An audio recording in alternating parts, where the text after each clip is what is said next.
Hi everyone, welcome back to my channel. ಎಲ್ಲರೂ ಹೇಗಿದ್ದೀರಾ? ನೀವೆಲ್ಲ ಚೆನ್ನಾಗಿದ್ದೀರಾ ಅಂತ ಅನ್ಕೋತಾ ನಾನೀಗ ನನ್ನ ಅಡುಗೆ ಸ್ಟಾರ್ಟ್ ಮಾಡ್ತಾ ಇದ್ದೇನೆ. ಇವತ್ತು ಏನೆಲ್ಲ ಮಾಡ್ತೇನೆ ಮಧ್ಯಾಹ್ನಕ್ಕೆ ಅಡುಗೆ ಅಂತ ನೀವು ನೋಡ್ತಾ ಹೋಗಿ. ಸಿಂಪಲ್ ಆದ ಅಡುಗೆ ಆಯಿತಾ, ಏನೆಲ್ಲ ತೊಗೊಂಡಿದ್ದೇನೆ ಅಂತ ತೋರಿಸ್ತೇನೆ ನೋಡಿ. ಸ್ವಲ್ಪ ಕ್ಯಾರೆಟ್ ಇತ್ತು, ಸ್ವಲ್ಪ ನವಿಲುಕೋಸು ಇತ್ತು, ಒಳಗಿದೆ ನವಿಲುಕೋಸು ಒಂದೇ ಉಳಿದಿತ್ತು. ಯಾವುದ್ಯಾವುದು ಉಳಿದಿದೆ ಅದನ್ನೆಲ್ಲ ಸೇರಿಸಿ ಏನಾರು ಒಂದು ಮಾಡಿಬಿಡೋದು ಅಡುಗೆ. ಹಾಗೆ ಕಡಲೆ ನೆನೆಸಿಟ್ಟಿದ್ದೆ ರಾತ್ರಿ, ಕಪ್ಪು ಕಡಲೆನ. ಇದು ಏನು ಗೊತ್ತಾ, ಕ್ಯಾಪ್ಸಿಕಮ್. ಈ ಕಲರ್ ಏನಪ್ಪ ಅಂದರೆ ಸ್ವಲ್ಪ ಒಂದು 2-3 ದಿನಕ್ಕೆ ಹಣ್ಣಾಗ್ಬಿಡತ್ತಲ್ವ, ಈ ರೀತಿ ಕಲರ್ಫುಲ್ಲಾಗಿದೆ ನೋಡಿ, ಬೇರೆ ಬೇರೆ ಕಲರ್. ಆ ರೀತಿ ಆದದ್ದನ್ನು ಒಂದು ಅರ್ಧ ಹೆಚ್ಚಿಟ್ಟಿದ್ದೇನೆ ಅಷ್ಟೇ. ಸಣ್ಣಕ್ಕೆ ಹೆಚ್ಚಿ ಅದೊಂದು ಪದಾರ್ಥ ಮಾಡ್ತೇನೆ, ಮತ್ತು ಕ್ಯಾರೆಟು ಮತ್ತು ನವಿಲುಕೋಸನ್ನು ಇನ್ನೊಂದು ಪದಾರ್ಥ ಮಾಡಿಬಿಡ್ತೇನೆ. ಹಾಗೆ ಏನೆಲ್ಲ ಮಾಡ್ತೇನೆ ಅಂತ ತೋರಿಸ್ತೇನೆ. ಅದಕ್ಕೂ ಮೊದಲು ಎಲ್ಲ ನಾನು ಒಂದು ಸಲ ತೊಳ್ಕೊಳ್ಬೇಕಲ್ವ. ಹಾಗೆ ಕ್ಲೀನಾಗಿ ತೊಳ್ಕೊಂಡು ಆಮೇಲೆ ಅಡುಗೆ ಸ್ಟಾರ್ಟ್ ಮಾಡೋದು ಯಾವಾಗಲೂ ಕೂಡ. ನೀವು ಹಾಗೆ ಇರ್ಬೋದು ಅಲ್ವಾ. ಹಾಗೆ ನೆಕ್ಸ್ಟ್ ಏನಪ್ಪ ಮಾಡೋದು ಅಂದರೆ, ಕುಕ್ಕರನ್ನು ಕೂಡ ವಾಶ್ ಮಾಡಿ ಎಲ್ಲ ತೊಳೆದಿಟ್ಟದ್ದೇ ಆದರೂ ಕೂಡ ಯಾವಾಗಲೂ ಹೇಳ್ತಿರ್ತೀನಲ್ವ, ವಾಶ್ ಮಾಡಿಯೇ ಅದನ್ನು ಉಪಯೋಗಿಸುವಂಥದ್ದು. ಯಾಕಂದರೆ ನಮ್ಮ ಮನೆಯಲ್ಲಿ ಜಿರಳೆ ಪಲ್ಲಿಗಳ ಕಾಟ ತುಂಬಾ ಇದೆ, ಎಲ್ಲರ ಮನೆಯಲ್ಲೂ ಇರುತ್ತೆ. ಹಾಗೆ ಅದರ ನಂತರ ಈಗ ಏನು ಮಾಡ್ತೀನಿ ಅಂದರೆ, ಕಡಲೆ ಎಲ್ಲ ಸ್ವಲ್ಪ ಆರಿಸ್ಕೋಬೇಕಾಗಿದೆ. ಯಾಕಂದರೆ ಕಲ್ಲು ಏನಾದ್ರು ಇರುತ್ತೆ ಒಮ್ಮೊಮ್ಮೆ, ಚಿಕ್ಕದಾಗಿದ್ದು ಗೊತ್ತಾಗಲ್ಲ. ಹಾಗಾಗಿ ಸ್ವಲ್ಪ ಆರಿಸ್ಕೊಂಡು ಅಡುಗೆ ಮಾಡಿದ್ರೇ ಒಳ್ಳೆಯದು. ಗಂಟ್ಲಲ್ಲಿ ಸಿಕ್ಕಾಕೊಬಿಡುತ್ತೆ ಮಾರ್ಯಾರೆ, ಆಮೇಲೆ ಡೇಂಜರ್ ಹೊಟ್ಟೆಗೆಲ್ಲ ಹೋದರೆ. ಅದಕ್ಕೋಸ್ಕರ ಕ್ಲೀನಾಗಿರುತ್ತೆ ಕೆಲವೊಂದು ಸಲ ಹೇಳೋಕ್ಕಾಗಲ್ಲ ಪರಿಸ್ಥಿತಿ. ಹಾಗಾಗಿ ಈಗ ಕುಕ್ಕರಿಗೆ ಎಲ್ಲನೂ ಹಾಕಿಬಿಡ್ತೇನೆ. ವೆಜಿಟೇಬಲ್ಲು, ಕಡಲೆ ಎಲ್ಲನೂ ಮಿಕ್ಸ್ ಮಾಡಿ ಹಾಕಿಬಿಟ್ಟೆ. ಆಮೇಲೆ 1-2 ವಿಷಲ್ ಹಾಕ್ಸ್ಬಿಡ್ತೀನಿ. ಒಂದು ಸ್ವಲ್ಪ ಮಾತ್ರ ಉಪ್ಪು ಹಾಕಿ ನೀರು ಹಾಕಿ ಇಟ್ಬಿಟ್ರೆ ಆಯಿತು. ಹಾಲು ಕಾಯಿಸೋಕ್ಕಿಟ್ಟಿದ್ದೇನೆ, ಅನ್ನಕ್ಕೆ ಕೂಡ ಇಟ್ಟಿದ್ದೇನೆ. ನಾವು ಸುಮಾರು ಒಂದು 11 ಗಂಟೆ ಟೈಮಿಗೆ, ಬೆಳಿಗ್ಗೆ ಅಂದರೆ 11 ಗಂಟೆ ಟೈಮಿಗೆ ಸ್ವಲ್ಪ ಕಷಾಯನ ಕುಡಿಯುವ ರೂಢಿ ಇದೆ. ಅಮ್ಮನ ಮನೆ ಕಡೆಯಿಂದ ಬಂದದ್ದು ಕಷಾಯ ಕುಡಿತೇವೆ. ಕೊತ್ತಂಬರಿ, ಜೀರಿಗೆ, ಸ್ವಲ್ಪ ಮೆಂತ್ಯ ಎಲ್ಲ ಹಾಕಿ ಕಷಾಯ ಮಾಡ್ತೇವಲ್ಲ, ಅದಕ್ಕೆ ಹಾಲು ಬೇಕಾಗತ್ತೆ. ಈಗ ನಾವು ಹಸಿ ಮಾಡೋದನ್ನು ತೋರಿಸೋಣ. ಎಣ್ಣೆಗೆ ಉದ್ದಿನಬೇಳೆ, ಸಾಸಿವೆ ಕಾಳು, ಮೆಣಸು ಎಲ್ಲ ಹಾಕಿಬಿಟ್ಟು ಈ ಹೆಚ್ಕೊಂಡ ಕ್ಯಾಪ್ಸಿಕಮನ್ನು ಹಾಕಿಬಿಟ್ಟು ಚೆನ್ನಾಗಿ ಹುರ್ಕೋಬೇಕು. ಸಣ್ಣ ಬೆಂಕಿಯಲ್ಲಿ ಹುರ್ಕೋಬೇಕು. ಒಂದು 5 ನಿಮಿಷ ಸಾಕಾಯ್ತಾ, ಬೇಗ ಹುರ್ಕೊಂಡು. ಸ್ವಲ್ಪ ಮೊಸರಿತ್ತು, ಅದಕ್ಕೋಸ್ಕರ ಈ ಪದಾರ್ಥ ಮಾಡೋಣ ಅಂತ ವಿಚಾರ ಮಾಡಿದ್ದು. ಕಾಯಿ ರುಬ್ಬಿ ಹಾಕಲಿಲ್ಲ, ಶಾರ್ಟ್ಕಟ್ ಮೆಥಡ್ ಇವತ್ತು ನಿಮಗೆ, ಹೀಗೂ ಮಾಡ್ಬೋದಂತ. ಸ್ವಲ್ಪ ಕುಡಿಯುವ ನೀರು ಹಾಕ್ತಾಯಿದ್ದೇನೆ. ಅಂದರೆ ಆ ಒಂದು ನಲ್ಲಿ ಟೈಪ್ ಪಾತ್ರೆ ಇದೆಯಲ್ಲ, ಅನ್ನ ಮಾಡುವಂಥದ್ದು, ಅದು ದೊಡ್ಡದಿತ್ತು. ಅದನ್ನು ನೀರನ್ನು ಕಾಯಿಸಿ ಇಟ್ಬಿಟ್ಟಿರ್ತೇವೆ. ಅದರಲ್ಲಿ ನೀರು ಇಟ್ಕೊಂಡು ಕುಡಿಯೋದಾಗಲಿ ಪದಾರ್ಥಕ್ಕಾಗಲಿ ಏನಾರು ಯೂಸ್ ಮಾಡ್ಕೋಬೋದು.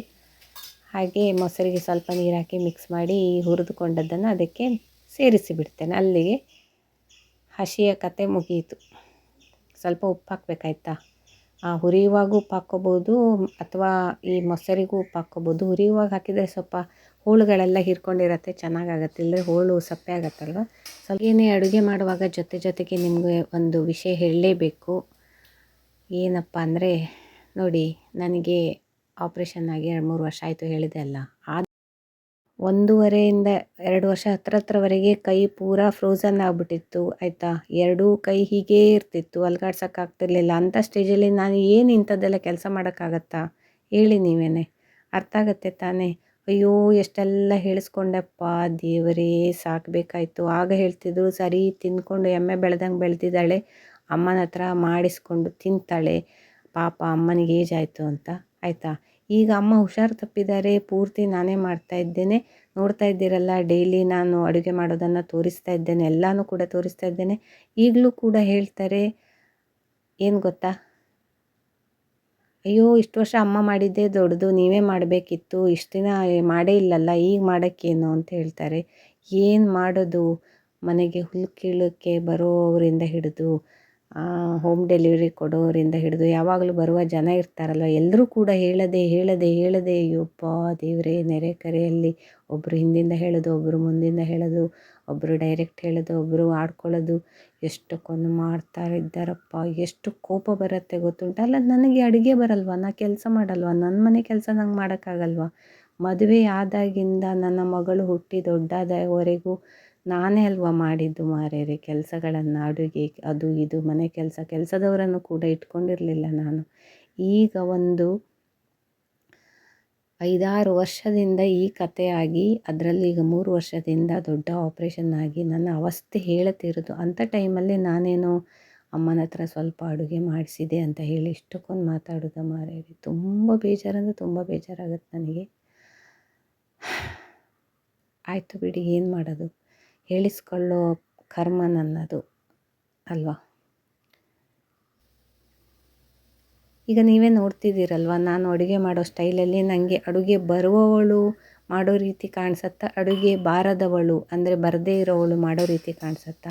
ನಿಮಗೇ ಗೊತ್ತಾಗತ್ತಲ್ವ ಅಡುಗೆ ಅಥವಾ ಕೆಲಸ ಕಾರ್ಯಗಳು ಬರುವವರು ಹೇಗೆ ಮಾಡ್ತಾರೆ, ಬರದೇ ಇದ್ದವರು ಅಪರೂಪಕ್ಕೆ ಮಾಡೋರು ಹೇಗೆ ಮಾಡ್ತಾರೆ ಅಂತ ಅಂದಾಜಾಗತ್ತಲ್ಲ, ಡಿಫ್ರೆನ್ಸ್ ಗೊತ್ತಾಗತ್ತಲ್ವ ನಿಮಗೆ, ನೀವೇ ಹೇಳಿ. ಅಲ್ಲ, ಏನು ಮಾಡಿದರೂ ನನ್ನ ಕರ್ಮವೇ ಆಗಿದೆ ಅಂತ. ನಾನು ಏನೇ ಮಾಡಿದರೂ ಕೂಡ ಜನರಿಗೆ ಒಂದು ಆಡ್ಕೊಳ್ಳೋದೇ ಹೀಗೆ ಆಗ್ಬಿಟ್ಟಿದೆ ಅಲ್ಲ ಅಂತ. ನಾನು ಏನು ಮಾಡಿದರೂ ತಪ್ಪಂತ ಹೇಳ್ತಾರಲ್ವ, ನಾನು ಹೇಗೆ ಇದ್ದರೂ ಕೂಡ ಯಾರಿಗೆಷ್ಟು ಒಳ್ಳೇದು ಮಾಡಿದರೂ ಕೂಡ ನನಗೆ ಉಲ್ಟನೇ ಹೇಳೋದು ಅವರು, ಆಯಿತಾ. ನಾನು ಯಾರ ಬಗ್ಗೂ ಹಾಗೆ ಏನೂ ಮಾತಾಡೋಕ್ಕೆ ಹೋಗಲ್ಲ, ಪರಿಸ್ಥಿತಿಯನ್ನು ಅರ್ಥ ಮಾಡ್ಕೋತೇನೆ. ಏನಪ್ಪ ನನ್ನ ಅವಸ್ಥೆ ಅಂತ ಆಗುತ್ತೆ. ಆಯಿತು, ಈಗ ಹಸಿಯ ಬಗ್ಗೆ ಹೇಳೋಣ. ಕ್ಯಾಪ್ಸಿಕಮ್ ಅಥವಾ ಬೇರೆ ಯಾವುದೇ ಒಂದು ಹಸಿ ಮಾಡೋದಾದರೆ ನಾನೀಗ ತೋರಿಸ್ತೇನಲ್ವ, ಅದನ್ನು ಮಾಡಬೇಕಂದ್ರೆ ಒಂದೊಮ್ಮೆ ನಿಮ್ಮ ಮನೆಯಲ್ಲಿ ತೆಂಗಿನಕಾಯಿ ತಂದಿದ್ದಿಲ್ಲ ಅಥವಾ ತೆಂಗಿನಕಾಯಿ ಕಾಯಿ ತುರಿ ಏನಿರುತ್ತೆ ಅದು ಇಲ್ಲ ಅಂತಂದರೆ ಚಿಂತೆ ಮಾಡಬೇಡಿ, ಮೊಸರಿಗೆ ಇದೆಲ್ಲ ಪ್ರಿಪೇರ್ ಮಾಡಿ ಹಾಕಿಬಿಟ್ರೆ ಚೆಂದ ಆಗುತ್ತೆ, ಓಕೆನಾ. ಕಾಯಿ ರುಬ್ಬಿ ಹಾಕಿದರೆ ಟೇಸ್ಟ್ ತುಂಬ, ಇಲ್ಲಾದರೂ ಕೂಡ ಇದು ನಡೆಯುತ್ತೆ, ಚೆನ್ನಾಗಿ ಆಗುತ್ತೆ. ಆಯಿತು, ಈಗ ಕ್ಯಾಪ್ಸಿಕಮ್ ಫೈನಲ್ಲಾಗಿ ಫ್ರೈ ಆಯಿತು. ಉದ್ದಿನಬೇಳೆ, ಸಾಸಿವೆ ಕಾಳು, ಮೆಣಸು ಅದೆಲ್ಲ ಸೇರಿ ಚೆನ್ನಾಗಿ ಘಮ ಅನ್ನತ್ತೆ. ಈಗ ಮೊಸರಿಗೆ ಸೇರಿಸಿ ಸ್ವಲ್ಪ ಉಪ್ಪು ಸೇರಿಸಿ ಮಿಕ್ಸ್ ಮಾಡಿಬಿಟ್ರೆ ಪರ್ಫೆಕ್ಟಾಗಿ ಹಸಿ ತಯಾರಾಯಿತು. ಈಗ ಸಲಾಡೆಲ್ಲ ಮಾಡ್ತಾರಲ್ಲ ಪುಲಾವಿಗೆಲ್ಲ, ಅದೇ ರೀತಿ ರೀ. ಈಗ ಸಲಾಡ್ ಮಾಡುವಾಗ ಕೆಲವರು ಮೊಸರಿಗೆ ನಾರ್ತ್ ಇಂಡಿಯಾ ಕಡೆ ಎಲ್ಲ ಬೂಂದಿ ಹಾಕ್ಕೊಳ್ತಾರೆ, ನಮ್ಮ ಕಡೆ ಸೌತೆಕಾಯಿ ಈರುಳ್ಳಿ ಎಲ್ಲ ಹೆಚ್ಕೊಂಡು ಸಲಾಡ್ ಮಾಡ್ಕೊತಾರೆ. ಹಾಗೆ ನೋಡಿ, ಇದು ಈ ರೀತಿ ಬರುತ್ತೆ. ಎಷ್ಟು ಚೆನ್ನಾಗಿ ಕಾಣಿಸುತ್ತಲ್ವ ಕ್ಯಾಪ್ಸಿಕಮ್, ಅದು ಬೇರೆ ಕಲರ್ಫುಲ್ಲಾಗಿದೆ ಅಲ್ವಾ. ಯಾವಾಗಲೂ ಹಸಿರು ಇರುತ್ತೆ, ಈ ಸ್ವಲ್ಪ ಹೊಂಬಣ್ಣೆಲ್ಲ ಒಂದು ಚೆನ್ನಾಗಿ ಕಾಣಿಸುತ್ತೆ. ಹಸಿಮೆಣಸು ಹಾಕ್ಕೋಬೋದು, ಒಣಮೆಣಸು ಹಾಕ್ಕೋಬೋದು, ಯಾವುದು ಕೂಡ ಆಗುತ್ತೆ. ಹಾಗೆ ಅದೇ ಬಾಣಲೆಗೆ ಈಗ ನಾನು ಪಲ್ಯ ರೆಡಿ ಮಾಡಿಬಿಡ್ತೇನೆ, ಯಾಕಂದರೆ ಪದೇ ಬಾಣಲೆ ಚೇಂಜ್ ಮಾಡೋದು ಯಾಕೆ ಅಲ್ವಾ. ಅಯ್ಯೋ ಸುಟ್ಟೋಯ್ತು, ಆಯಿತಾ, ಬಿಸಿ ತೆಗಿಯೋಕ್ಕೆ ಹೋದೆ, ಮಾತಾಡ್ತಾ ಸುಟ್ಟೋಯ್ತು. ಆಯಿತು, ಈಗ ಎಣ್ಣೆ ಹಾಕಿದೆ, ಸೇಮ್ ಉದ್ದಿನಬೇಳೆ, ಸಾಸಿವೆ ಕಾಳು, ಸ್ವಲ್ಪ ಹಿಂಗೆ ಹಾಕಬೇಕಾಯ್ತಾ, ಯಾಕಂದರೆ ಅದು ಕಡಲೆ ಅಲ್ವಾ ಎಷ್ಟಂದರೂ, ಅದೇ ಹಿಂಗೆ ಹಾಕ್ತಾ ಇದ್ದೇನೆ. ಹುಡಿ ಹಿಂಗಾದರೂ ಆಗುತ್ತೆ, ಗಟ್ಟಿ ಹಿಂಗಾದರೂ ಆಗುತ್ತೆ, ಬಿಸಿ ಎಣ್ಣೆಲೇ ಹೇಗೋ ಕರಗಿ ಹೋಗುತ್ತೆ. ಗ್ಯಾಸ್ಟ್ರಿಕ್ ಆಗಲ್ಲ ಅಂತ, ಕಡಲೆ ಎಲ್ಲ ಗ್ಯಾಸ್ಟ್ರಿಕ್ ಆಗಲ್ಲ ಅಂತ ಅಷ್ಟೇ. ಯಾಕಂದರೆ ಹಿಂಗು ಡೈಜೆಷನಿಗೆ ತುಂಬ ಒಳ್ಳೆಯದಲ್ವ, ಅದಕ್ಕೋಸ್ಕರ ಹಿಂಗನ್ನು ಯೂಸ್ ಮಾಡುವಂಥದ್ದು. ಮತ್ತು ಘಮ ಅಂತ ಪರಿಮಳ ಬೇಕಲ್ವ, ಅದು ಕೂಡ ಆಗುತ್ತೆ. ಹಾಗೆ ಸಿಂಪಲ್ ಪ್ರೊಸೀಜರ್. ಈಗ ಒಣಮೆಣಸು, ಹಸಿಮೆಣಸು ಕೂಡ ಹಾಕ್ಬೋದು, ಯಾವ ಸಹ ಆಗುತ್ತೆ. ಅರಿಶಿಣ ಅಂತೂ ಹಾಕಲೇಬೇಕು. ಇನ್ನು ಒಣಮೆಣಸು, ಹಸಿಮೆಣಸು ಹಾಕೋದಿದ್ದರೆ ಸ್ವಲ್ಪ ಕಾಳು ಮೆಣಸಿನ ಪೌಡರ್ ಇರುತ್ತಲ್ಲ, ಒಳ್ಳೆ ಮೆಣಸಿನ ಪೌಡರ್, ಅದನ್ನು ಹಾಕ್ಕೋಬೋದು. ಈಗ ಬೇಯಿಸಿಟ್ಟ ಕಡಲೆ ಮತ್ತು ಹುಳುಗಳನ್ನೆಲ್ಲ ಹಾಕಿ ಮಿಕ್ಸ್ ಮಾಡಿಬಿಟ್ರೆ ಆಯಿತು. ಮತ್ತು ರುಚಿಗೆ ತಕ್ಕ ಉಪ್ಪು, ಸ್ವಲ್ಪ ಬೇಯುವಾಗ ಹೇಗೋ ಸ್ವಲ್ಪ ಉಪ್ಪು ಹಾಕಿದ್ದೇವೆ, ಈಗ ಸ್ವಲ್ಪ ಎಕ್ಸ್ಟ್ರಾ ಉಪ್ಪು ಹಾಕಿ ಬೆಲ್ಲ ಎಲ್ಲ ಹಾಕಿಬಿಟ್ರೆ, ಮಿಕ್ಸ್ ಮಾಡಿಬಿಟ್ರೆ ಫೈನಲ್ಲಾಗಿ ಎಲ್ಲ ಮುಗಿದೋಗುತ್ತೆ. ಆಮೇಲೆ ಎಲ್ಲ ಕೆಲಸ ಆಗ್ತಾ ಇದ್ದಂಗೆ, ಅದೆಲ್ಲ ಬೇಯ್ತಾ ಇದ್ದಂಗೆ ಏನೇನೆಲ್ಲ ನಾವು ತಂದಿಟ್ಕೊಂಡಿರ್ತೇವೆ ಎದುರಿಗೆ, ಮಸಾಲೆ ಪದಾರ್ಥಗಳು, ಅರಿಶಿಣ ಅದು ಇದು ಎಲ್ಲ ವಾಪಸ್ ಇಟ್ಬಿಡ್ತೇನೆ ನಾನು. ಎಕ್ಸ್ಟ್ರಾ ಅದಕ್ಕೆ ಅಂತ ಕೆಲಸ ಇಟ್ಕೋಬಾರ್ದು ಅಂತ ನಂದು. ಆಮೇಲೆ ಲಿಂಬುವನ್ನು ಹಿಂಡಬೇಕು, ಇದನ್ನು ಆಫ್ ಮಾಡಿ. ಹುಳಿಗೆ ಅಂದರೆ ಹುಣಸೆ ಹಣ್ಣಿನ ಹುಳಿ ಹಾಕಲ್ಲ, ಲಿಂಬು ಹಾಕಬೇಕು. ಅದು ಒಂಥರ ಪರಿಮಳ ಆಯಿತಾ, ಚೆನ್ನಾಗಿರುತ್ತೆ. ಎಲ್ಲದಕ್ಕೂ ಹುಣಸೆ ಹಣ್ಣಿನ ಹುಳಿ ಚೆನ್ನಾಗಿರಲ್ಲ, ಸಾಂಬಾರಿಗೆಲ್ಲ ಓಕೆ, ಕೆಲವೊಂದಕ್ಕೆ ಹುಣಸೆ ಹಣ್ಣಿನ ಹುಳಿ ಬೇಕಾಗತ್ತೆ. ಆದರೆ ಲಿಂಬು ಹುಳಿ ಇದಕ್ಕೆಲ್ಲ ಚೆನ್ನಾಗಿ ಸೂಟೇಬಲ್ಲು. ಮತ್ತು ಲಿಂಬುನೂ ಕೂಡ ಆಗಾಗ ಉಪಯೋಗಿಸ್ತಾ ಇರಬೇಕು. ಲಿಂಬೆಹಣ್ಣಿನ ಪಾನಕ ಒಂದೇ ಅಲ್ಲ, ಹೀಗೆ ಪದಾರ್ಥದಲ್ಲೂ, ಅಂದರೆ ಅದು ವಿಟಮಿನ್ ಸಿ ಇರುತ್ತೆ, ಪ್ಲಸ್ ಪರಿಮಳ ಕೂಡ ಚೆನ್ನಾಗಿರುತ್ತೆ. ಹಾಗಾಗಿ ಪಲ್ಯ ಅಂತೂ ರೆಡಿ ಆಯಿತು. ಅನ್ನ, ಪಲ್ಯ ಮತ್ತು ಕ್ಯಾಪ್ಸಿಕಮ್ ಹಸಿ, ತುಂಬ ಸಾತ್ವಿಕ ಆಹಾರ, ಹೊಟ್ಟೆಗೆ ಏನೂ ಪ್ರಾಬ್ಲಮ್ ಇಲ್ಲ, ಒಳ್ಳೆಯದು. ಮೊಸರು, ಮಜ್ಜಿಗೆ, ತಂಬುಳಿ ಇದರನ್ನೇ ಒಂದು ಮಾಡ್ತಾಯಿರ್ತೇನೆ ಡೈಲಿ. ಅಂದರೆ ಅಮ್ಮನಿಗೆ ಹುಷಾರಿಲ್ಲ ಅಲ್ವಾ, ಹಾಗೆ ಹೊಟ್ಟೆಗೆ ತಂಪು ಬೇಕು, ನಮಗೆ ಬ್ರಾಹ್ಮಿನ್ಸಿಗೆ ಮೊಸರು ಮಜ್ಜಿಗೆ ಇರಲೇಬೇಕು. ಹಾಗೆ ಅದರಿಂದನೇ ಶೀತ ಅಂತ ಆಗಲ್ಲ, ಹೊಟ್ಟೆಗೆ ತಂಪು, ಒಳ್ಳೆಯದದು, ಕರುಳಿಗೆಲ್ಲ ಒಳ್ಳೆಯದು. ಹಾಗೆ ಬಾಡಿ ಹೀಟನ್ನು ತೆಗೆಯುತ್ತಲ್ಲೋ, ಹಾಗೆ ಮೊಸರಿಂದು ಅಥವಾ ಮಜ್ಜಿಗೆದೊಂದು ಪದಾರ್ಥ ಮಾಡೇ ಮಾಡ್ತೇನೆ. ಹಾಗೆ ಸಾಂಬಾರು ಮಾಡಿದ್ದಲ್ವ ನಿನ್ನೆ, ಹಾಗೆಲ್ಲ ಇದ್ದರೆ ಪಲ್ಯ ಕೂಡ ಮಸಾಲೆ ಕಡ್ದು ಹಾಕದೆ ಏನೂ ಮಾಡಿದೆ. ಯಾಕಂದರೆ ನಮ್ಮ ಮನೆಯಲ್ಲಿ ತೆಂಗಿನಕಾಯಿ ತುಂಬ ಒಂದು ಸ್ವಲ್ಪ ಸಾಫ್ಟಾಗಿ ರುಬ್ಬಕ್ಕಾಗಲ್ಲ, ಸ್ವಲ್ಪ ಸೆಟ್ಟಾಗುತ್ತೆ. ಅದಕ್ಕೋಸ್ಕರ ನಾನು ತಂಬುಳಿ ಎಲ್ಲ ಮಾಡಿದರೆ ಅದನ್ನು ಎಲ್ಲ ರುಬ್ಬಿ ಆದಮೇಲೆ ಸೋಸಿ ಬಿಡ್ತೇನೆ. ಇವತ್ತೇನು ಅಂದರೆ ಮಸಾಲೆ ರುಬ್ಬಿ ಹಾಕಲಿಲ್ಲ, ಸುಮ್ಮನೆ ಯಾಕೆ ಜಾಸ್ತಿ ಮಸಾಲೆ ಹಾಕೋದು, ಸಿಂಪಲ್ಲಾಗಿ ಪಲ್ಯ ಮಾಡಿದ್ದೇನೆ. ನ್ಯೂಟ್ರಿಷಿಯಸ್ ಪಲ್ಯ ಇದು, ನ್ಯೂಟ್ರಿಷಿಯಸ್ ಕರಿ ಇದು. ವೆಜಿಟೇಬಲ್ಸು ಇದೆ ಮತ್ತು ಕಡಲೆ ಎಲ್ಲ ಇದೆ. ಸಿಂಪಲ್ಲಾಗಿ ಒಗ್ಗರಣೆ ಹಾಕಿ ಉಪ್ಪು ಬೆಲ್ಲ ಹುಳಿ ಹಾಕಿಬಿಟ್ರೆ ಆಯಿತು. ಹಾಗೆ ಅದೇ ಪೇಷಂಟ್ ಇದ್ದರೂ ಕೂಡ ಅವರಿಗೆ ಮಸಾಲೆ ಗಿಸಾಲೆ ಏನಿಲ್ಲದೆ ಹೊಟ್ಟೆಗೆ ಹಿತ ಅನಿಸುತ್ತೆ, ಶಕ್ತಿನೂ ಬರಬೇಕಲ್ವ. ಹಾಗೆ ನಾರ್ಮಲ್ ಜನರಿಗೂ ಕೂಡ ಸಿಂಪಲ್ಲಾಗಿ ಹಾಗೆ ನಾನು ಆ ರೀತಿ ಫುಡ್ಡನ್ನು ಮಾಡ್ತಾ ಹೋಗ್ತಿದ್ದೇನೆ ಡೈಲಿ. ನಿಮಗೂ ಕೂಡ ತೋರಿಸ್ತಿದ್ದೇನೆ. ನಿಮ್ಗೆ ಇಷ್ಟ ಆದರೆ ನೀವು ಕೂಡ ಮಾಡ್ಕೊಂಡು ತಿನ್ಬೋದು, ಓಕೆನಾ. ಹಾಗೆಯೇ ಸಂಜೆ ನಾನು ನನ್ನ ಮಗಳ ಡಿಮಾಂಡ್ ಮೇರೆಗೆ ಕೇಕ್ ಮಾಡಿದ್ದೆ, ಕೋಕೋ ಪೌಡರ್ ಹಾಕಿ, ಮತ್ತು ನಾನು ಮಾಡಿದ ಉಪ್ಪಿನಕಾಯಿ ಎರಡನ್ನೂ ಕೂಡ ತಗೊಂಡು ನನ್ನ ಪ್ರೀತಿಯ ಆಂಟಿ ಒಬ್ಬರಿದ್ದಾರೆ, ಭಾರತಿ ಆಂಟಿ, ಅವರ ಮನೆಗೆ ಹೋಗ್ತಾ ಇದ್ದೇನೆ. ಅವರ ವಿಡಿಯೋ ಹಾಕಿದ್ದೆ ಲಾಸ್ಟ್ ಟೈಮ್ ನಾನು. ಅವರ ಮನೆ ಗಾರ್ಡನ್ ಎಷ್ಟು ಚೆನ್ನಾಗಿದೆ, ಮತ್ತು ಅವರು ದೇವರ ಪೂಜೆಗೆ ಹೂವಿನ ಮಾಲೆಗಳನ್ನು ಎಷ್ಟು ವೆರೈಟಿ ಮಾಡ್ತಾರೆ, ಚೆನ್ನಾಗಿ ಮಾಡ್ತಾರೆ ಅಂತ ಅವರ ಮನೆಗೆ ಹೋಗ್ತಾ ಇದ್ದೇನೆ. ಹಾಗೆಯೇ ಸಂಜೆ ಟೈಮ್ ಅವರು ಭಜನೆ ಹೇಳ್ತಾರೆ, ದೇವರಿಗೆ ಒಂದು ದೀಪ ಇಟ್ಟು.